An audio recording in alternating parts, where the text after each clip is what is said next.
దేవుని పరిశుద్ధ గ్రంథంలో నుండి ద్వితీయోపదేశకాండం 6వ అధ్యాయం 10వ వచనం నుండి 15వ వచనం వరకున్న వాక్య భాగాన్ని ధ్యానం చేద్దాం. 10వ వచనంను చదువుకుందాం. నీ దేవుడైన యెహోవా నీ పితరులైన అబ్రహాము, ఇస్సాకు, యాకోబులతో చేసిన ప్రమాణమును బట్టి నిన్ను ఆ దేశములో ప్రవేశపెట్టి నీవు కట్టని గొప్పవగు మంచి పురములను దేవుడి కొద్ది మాటలను మన కొరకు దీవించునుగాక. ప్రభునందు ప్రియమైన వారలారా, ద్వితీయోపదేశకాండం 6వ అధ్యాయం 10 నుంచి 15 వచనాల వాక్య భాగంలో దేవుడు ఇశ్రాయేలీయులకు ఏమని బయలుపరుస్తున్నారంటే, కనానులో ప్రవేశించిన తర్వాత దేవుని యొక్క వాగ్దానములను, దేవుని యొక్క ఆజ్ఞలను మరువకుండా జాగ్రత్త పడాలని దేవుడు ఇశ్రాయేలీయులను హెచ్చరిస్తూ ఉన్నారు. ద్వితీయోపదేశకాండం 6వ అధ్యాయం 12, 13 వచనాలను చదివితే మనకి ఈ విషయం అర్థమవుతుంది. కనానులో ప్రవేశించిన తర్వాత దేవుడు చేసిన ఉపకారములను మర్చిపోకూడదు. దేవుడు ఏం ఉపకారములను చేశాడు? ఆయన మొదట వాగ్దానం చేశాడు. ఆ వాగ్దానమును బట్టి కట్టనటువంటి గొప్పవగు మంచి పురములను ఇశ్రాయేలీలకు స్వాస్థ్యంగా ఇచ్చాడు. కట్టనటువంటి గొప్పవగు మంచి పురాలు. ప్రభునందు ప్రియమైన వారలారా, ఈ లోకంలో 1 సెంటు భూమి మనకు ఉచితంగా దొరకదు. మనం కష్టపడి సంపాదించినటువంటి వాటినే ఆక్రమించుకునే పరిస్థితులున్నాయి ఈ ప్రపంచంలో. అలాంటి బలాత్కారంతో నిండుకొని ఉంది భూమి. మరి ఇలాంటి సందర్భంలో ఇశ్రాయేలీయులకు ఎలాంటి పట్టణాలు దొరికాయంట? కట్టనటువంటి పట్టణాలు దొరికాయి. అంటే వారు ప్రయాసపడలేదు, వారు కష్టపడలేదు. కష్టపడినటువంటి పట్టణాలు, నింపనటువంటి మంచి ద్రవ్యము చేత నింపబడిన ఇండ్లు. ప్రభునందు ప్రియమైన వారలారా, మంచి మంచి ఇళ్ళు. వారు డబ్బులు చెల్లించి ఆ ఇళ్లను కట్టుకోలేదు. ఈ రోజుల్లో సాధారణంగా ఒక చిన్న ఇల్లు కట్టుకోవాలన్నా కనీసం లక్షల్లో ఉంటుంది. ఏమాత్రం కూడా కష్టపడకుండా మరి ఇశ్రాయేలీయులకు ఇళ్ళు వచ్చాయి. ఎలా వచ్చాయి? ఆ తర్వాత త్రవ్వబడిన బావులలో నీళ్లు వచ్చాయి. నాటకపోయినా మరి నాటినటువంటి ద్రాక్ష తోటలు, ఒలీవ తోటలు ఇశ్రాయేలీయులకు వచ్చాయి. ప్రభునందు ప్రియమైన వారలారా, కష్టపడకుండా ఏది వచ్చినా దాని విలువ తెలియదు. చాలా మంది తల్లిదండ్రుల బాధ ఇది పిల్లల విషయంలో. ఎందుకంటే తల్లిదండ్రులు తమ నోటిని కట్టుకొని పిల్లలకు పెడతారు. తల్లిదండ్రుల యొక్క త్యాగము పిల్లలకు తెలియదు చాలా మందికి. కనుక దాని విలువ తెలియక దాని విషయంలో అశ్రద్ధగా, అలక్ష్యంగా ఉంటారు. ప్రియమైన సహోదరుడా, సహోదరి, తల్లిదండ్రుల కష్టార్జితం విషయంలో అశ్రద్ధగా ఉండకూడదు. వారు ఎన్నిటినో ఆపుకొని, ఎన్నిటినో అణుచుకొని త్యాగముతోటి వాటిని మనకిస్తున్నారని జ్ఞాపకం పెట్టుకోవాలి. దేవుడు కూడా ఇశ్రాయేలీలను కనానుకు అలా నడిపించారు.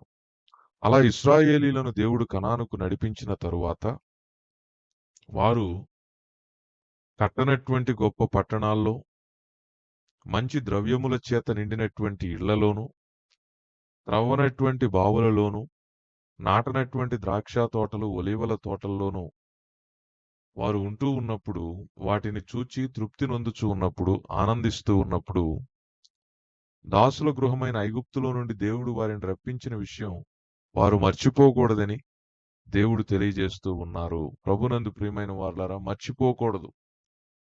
దేవుడు చేసిన ఉపకారములను మర్చిపోకూడదు. దేవుడు చేసినటువంటి మేళ్లను మర్చిపోకూడదు.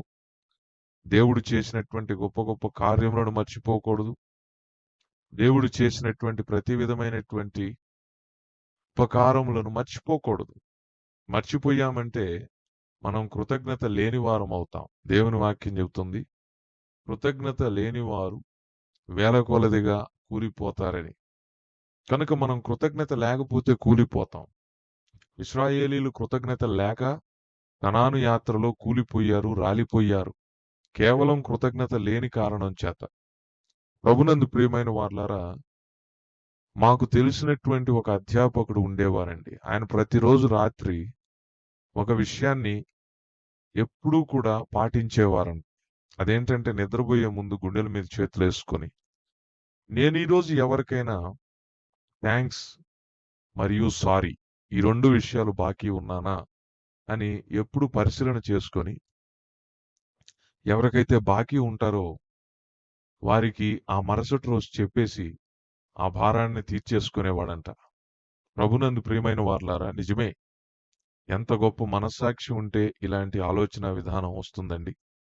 మన జీవితంలో ఈ 2 ఎప్పుడు ఎవరికీ బకాయి పడకూడదు. ఎవరైనా మనకు మేలు చేస్తే వారి పట్ల మనం కృతజ్ఞత కలిగి జీవించాలి ఈ లోకంలో. చాలామంది ఉద్యోగం వచ్చేంత వరకు కాళ్ళా వేళ్ళా పడతారు. ఉద్యోగము ఇప్పించిన తర్వాత ఆ ఇప్పించిన వ్యక్తినే మర్చిపోతారు. కృతజ్ఞత లేని వారైపోతారు. ఇల్లు కట్టేటప్పుడు బ్యాంక్ లోన్ విషయంలో కొంతమంది సహాయం కొరకు ఎంతో ప్రయాసపడతారు. ఆ సహాయం పొందిన తర్వాత సహాయం చేసిన వ్యక్తులు మర్చిపోతారు. ఇలాగా ఎన్నో సందర్భాల్లోనండి.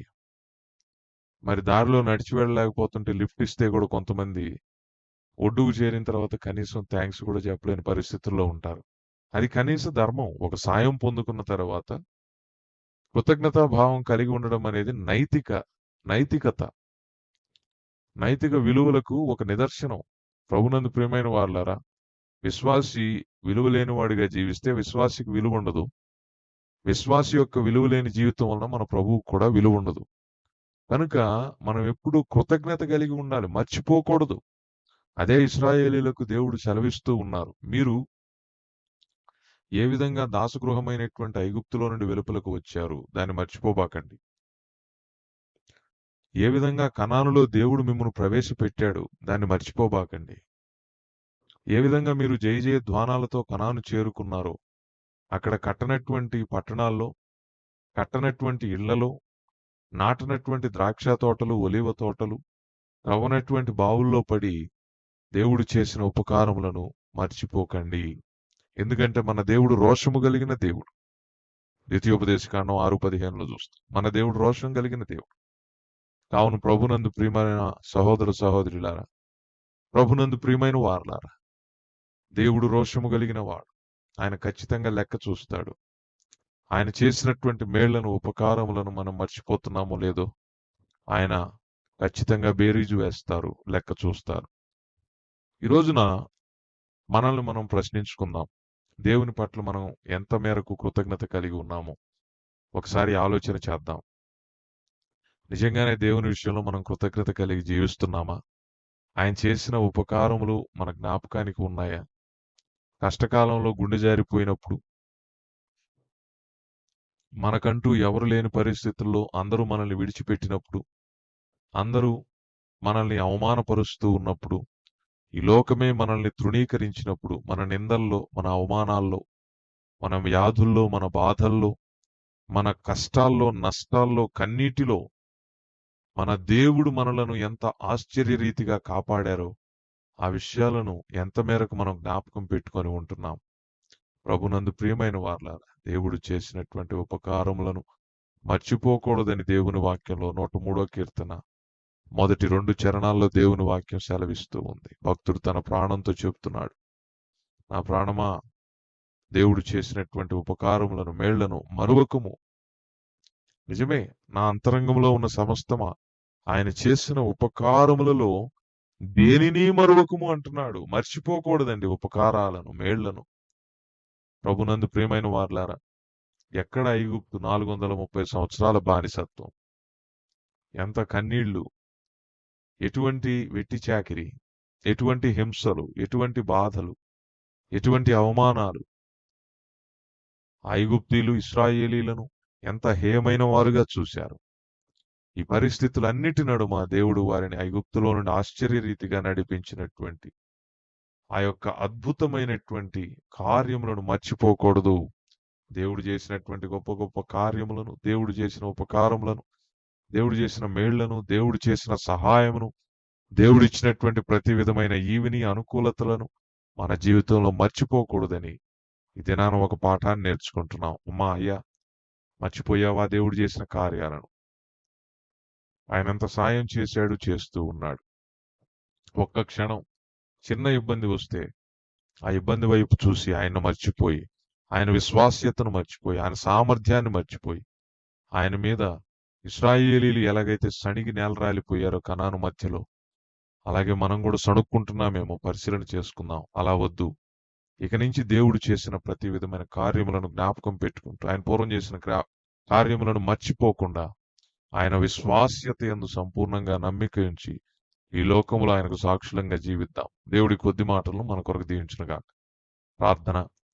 కృప కలిగిన మా ప్రభువా, మీరు ఇచ్చిన వాక్యానికై స్తోత్రాలు. విత్తబడిన వాక్యం నీరు కట్టి ఫలింపజేసి ఆలకించిన మా ప్రియులను దీవించి దినమంతటి కొరకు సిద్ధపరచమని మా రక్షకుడైన యేసుక్రీస్తు ప్రభువు వారి పరిశుద్ధమైన నామములో ప్రార్థించి అడిగి వేడుకొంచున్నాము తండ్రి. ఆమేన్.